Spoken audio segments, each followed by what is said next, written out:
వందే మాతరం పాడడానికి ఉన్నటువంటి సమస్య ఏంటి? ఎందుకు పాడాలి? వందే మాతరం పాడకపోవడానికి కారణం భూమికి వందనం చేస్తున్నా, ఈ భూమి మా నేను దేవుడికి చేస్తున్నానండి, నేను అల్లాని చేస్తున్నాను. నేను భారతదేశం యొక్క జెండాని సైల్యూట్ కొట్టడానికి కూడా కొంతమంది నిరాకరిస్తున్నట్టుగా చూస్తాం. ది నెగిటివ్ ఎప్పుడు నేను అడగాలని అనుకుంటాను. మీ టోపీని నేను పెట్టుకోను, నా బొట్టును మీరు ఎప్పుడుಗೂ పెట్టుకోరు. ఈ గోరక్షకులు ఎంత కాపాడుకున్నా కూడా గోవులను కాపాడుకోలేకపోతున్నాం.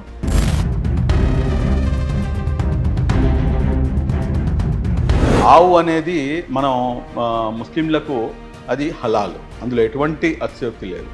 కానీ కుర్బానీ అని చెప్పేసి ఏదైతే బక్రీద్ పండగ వస్తుందో ఆ బక్రీద్ పండగ సమయంలోనే ఏదైతే మతోన్మాదం కానివ్వండి, లేకపోతే కులాల మధ్య మతాల మధ్య ఏదైతే మత సామరస్యాన్ని చిన్నాభిన్నం చేసేటటువంటి అంశంలో ఈ ఆవు గోవధ అనేది ఒక ప్రధానమైనటువంటి అంశం.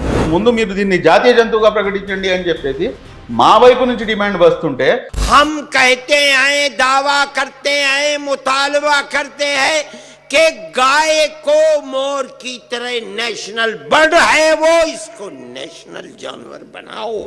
ఇది కపట ప్రేమగా కనిపించి ఆ టైంలో గోవును జాతీయ జంతువుగా ప్రకటించాలి అని చెప్పి ఒక నెపమేసేసి మిగతా రోజులన్నీ యథావిధంగా గోవును తినటం, లేకపోతే హిందూ సోదరుల మనోభావాలు దెబ్బతినటం, ఆవుని వధించడం కానివ్వండి, లేకపోతే ఆవు మాంసాన్ని భుజించడం కానివ్వండి ముస్లింలు మానివేయాలి అని చెప్పేసి ఎవరైనా కానీ ఆవుని అమ్మటానికి వస్తే కనుక ఏ రైతైనా కానివ్వండి, ఏ మతస్థుడారైనా కానీ ఆవుని అమ్మటానికి తీసుకొస్తే వాళ్ళు వీడియోలు రికార్డ్ చేయడం కాదు, మేమే వీడియోలు రికార్డ్ చేసి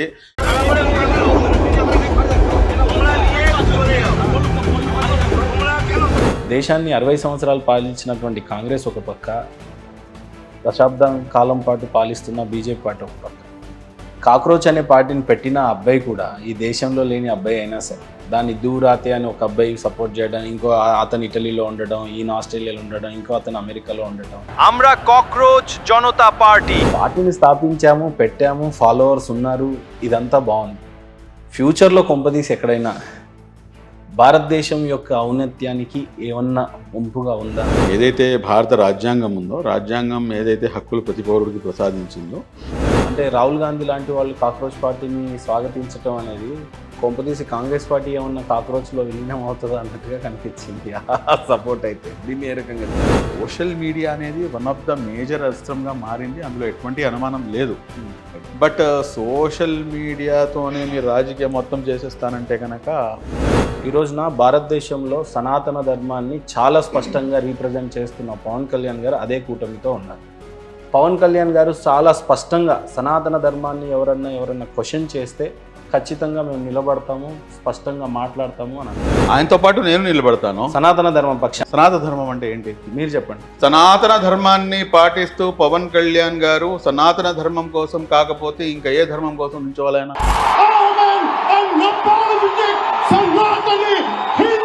ప్రతి హిందూ సోదరుడు తన ధర్మం ఏం చెప్తుంది, మీ భగవద్గీత ఏం చెప్తుంది, మీ పురాణాలు ఎన్ని ఉన్నాయి, అసలు పురాణాలు ఎన్ని ఉన్నాయంటే ఎంతమంది జవాబిస్తారు మీరు చెప్పండి నాకు. మీరు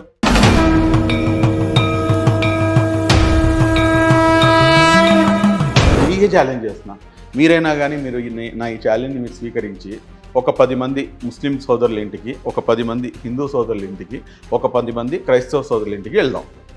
10 మంది ముస్లిం సోదరుల ఇంటికి వెళ్తే మీకు ఖురాన్ దర్శనం ఇచ్చింది, ఒక 10 మంది క్రైస్తవుల ఇళ్ళకి వెళ్తే ఒక్కొక్కడికి ఒక్కటి చొప్పున మీకు అక్కడ బైబిల్ దర్శనం ఇచ్చింది. మీకు దమ్ముంటే, మీకు ధైర్యం ఉంటే లిటరల్లీ రెచ్చగొడుతున్నారు. 10 మంది హిందూ సోదరుల ఇంటికి వెళ్ళి మీరు 10 మందిలో ఎంతమంది ఇళ్లలో మీరు నాకు భగవద్గీత చూపించగలరు చెప్పండి. మత మార్పిడి హైయెస్ట్గా జరిగే రాష్ట్రంగా భారతదేశంలో ఆంధ్ర రాష్ట్రం ఉండటం, దీన్ని ఏ రకంగా చూస్తారు? నేనైతే చాలా కండెమ్ చేస్తానండి స్ట్రాంగ్గా. ఎందుకంటే కొంతమంది ముస్లింలు సైతం కూడాను మత మార్పిడికి గురవుతున్నారు. ఇప్పుడు ఈ బాధ నేను ఎవరితో పంచుకోవాలో నాకు కూడా అర్థం కావట్లా.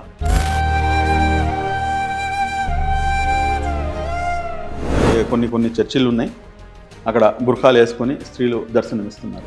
అంటే చరిత్ర చూసినట్లయితే మతం మార్చుకోకపోతే ఖచ్చితంగా నరుకుతాం, చంపుతాం. ఎవరండి చెప్పింది? ఏ దీంట్లో ఉంది? సంభాజీ మహారాజ్ని శివాజీ గారి యొక్క సైన్యంలో ఆయన సైన్యాధిపతి కానివ్వండి, లేకపోతే ఆయన సైన్యంలో అత్యంత విశ్వాసపాత్రులు కానివ్వండి, ఎవరు చెప్పండి? సరే, శివాజీ మహారాజ్ గారి సైన్యంలో ముస్లింలకు చోటు ఉంది, కానీ ఔరంగజేబు సైన్యంలో హిందువులకు చోటు ఉండిందా? ప్రతి ముస్లిము తీవ్రవాది కాదు, కానీ తీవ్రవాది ఖచ్చితంగా ముస్లిమే అని అంటారు. రీసెంట్గా టీసీఎస్ లాంటి ఎంఎన్సీ కంపెనీలలో ఆడబిడ్డలపై అలా అత్యాచారం చేసి 2 మతం మారకపోతే వాళ్ళని హింసించారనే టాపిక్ వచ్చింది. ఇదంతా ఎందుకండి? లవ్ జిహాద్ అని చెప్పేసి డైరెక్ట్గా అరగరాదు. అదే మాకు ఎలాగో అలవాటు పడిన ప్రాణాలు మేము. జిహాద్కి మీనింగే మార్చేశారు. జిహాద్ అంటే ఇప్పుడు మీరు చేస్తుంది ఏంటి? మీరు జిహాద్ చేస్తున్నారు. మీరు ఈ దేశ ప్రధాని జిహాద్ చేస్తున్నాడు, ఈ రాష్ట్ర ముఖ్యమంత్రి జిహాద్ చేస్తున్నాడు, ఈ ప్రపంచంలో ఉన్నటువంటి ప్రతి ప్రాణి జిహాద్ చేస్తున్నాడు. జిహాద్ మీనింగ్ ఏంటండి? మరి టీసీఎస్ వివాదం కానీ ఆపరేషన్ సింధూర్లో జరిగినటువంటి వివాదాన్ని ఏ రకంగా? ఏం జరిగింది టీసీఎస్లో? ఎవరో ఇద్దరి మధ్య జరిగినటువంటి అంశం అది. దాన్ని తీసుకొచ్చి మొత్తం సమాజంపై నెట్టివేసే ప్రయత్నం చేస్తే ఎంతవరకు సమంజసం అది?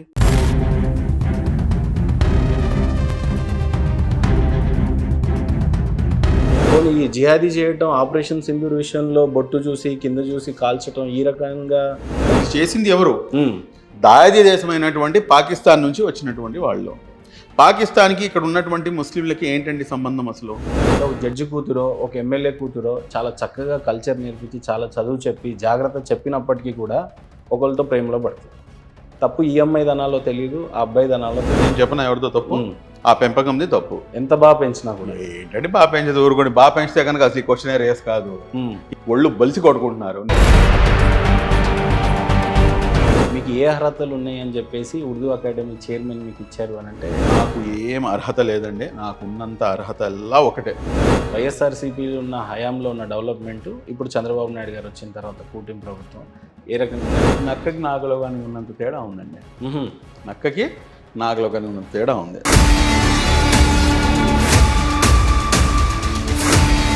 జగన్ గారి సపోర్ట్ వల్లే తమిళనాడులో టీవీకే పార్టీ మొట్టమొదటిసారి, నేను నవ్వకండి, నాకు ప్రశ్న అడగండి.